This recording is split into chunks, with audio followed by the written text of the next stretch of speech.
गरुड़ पुराण के अनुसार हर जीव अपने कर्मों के अनुसार विभिन्न जन्म प्राप्त करता है।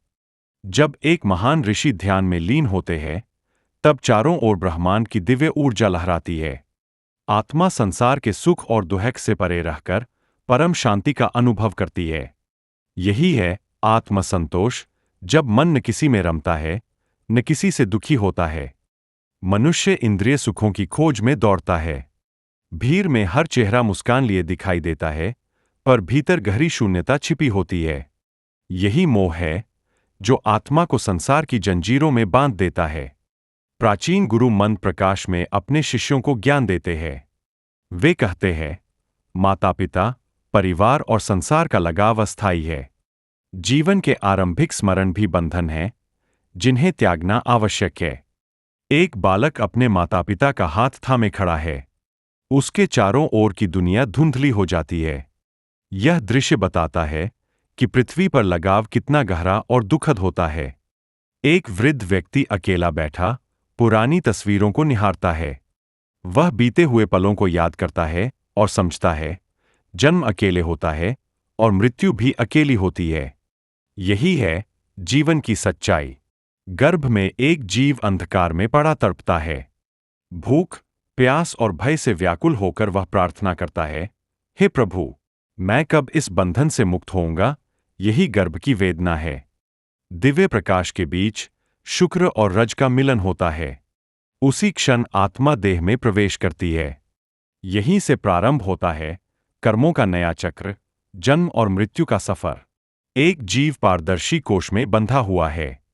वह छटपटाता है, बाहर निकलने की कोशिश करता है, पर बंधन उसे थामे रखते हैं। यह दृश्य गर्भ में उसकी विवशता और पीड़ा को दिखाता है। एक नवजात शिशु जन्म लेता है, नाजुक, असहाय और रोता हुआ। उसके चारों ओर गंभीर चेहरे हैं। जन्म के साथ ही आरंभ होती है कर्मों की नई यात्रा। पिछले जन्मों का फल अब सामने आता है। असंख्य आत्माएं पुनर्जन्म के चक्र में घूमती रहती है। कोई देवयोनि में जाता है, कोई तिर्यक योनि में। यह अनंत यात्रा है, जहां हर जन्म कर्मों के अनुसार तय होता है। एक जीव अपने पिछले जन्मों की स्मृतियों को याद करता है। कर्म की जंजीरों में बंधा हुआ वह पुकारता है, हे ईश्वर, मुझे इस अंतहीन अंधकार से मुक्ति दो। एक मनुष्य अपने भीतर के पाप और पुण्य के संघर्ष में फंस जाता है। वह प्रार्थना करता है, हे प्रभु, मुझे मेरे मोह, क्रोध और वासना से मुक्त करो। यही उसका आंतरिक युद्ध है। विष्णु रूपी दिव्य प्रकाश प्रकट होता है। भगवान करुणा से भरे हाथ उठाकर कहते हैं, भय मत कर, मेरी शरण में आ। मैं तुझे इस जन्म मरण के चक्र से मुक्ति दूंगा। एक जीव अपने चारों ओर देवताओं और दानवों को देखकर भयभीत हो जाता है। वह घुटनों पर गिरकर प्रार्थना करता है, हे नाथ, मुझे इस पुनर्जन्म के चक्र से बचाओ। आत्मा भीतर से प्रकाशित होती है। वह माया के अंधकार से निकलकर विष्णु के दिव्य प्रकाश की ओर उड़ती है।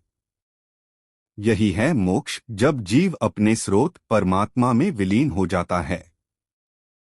इस वीडियो को लाइक करें, चैनल को सब्सक्राइब करें, बेल आइकन दबाएं और वीडियो को शेयर करना न भूलें।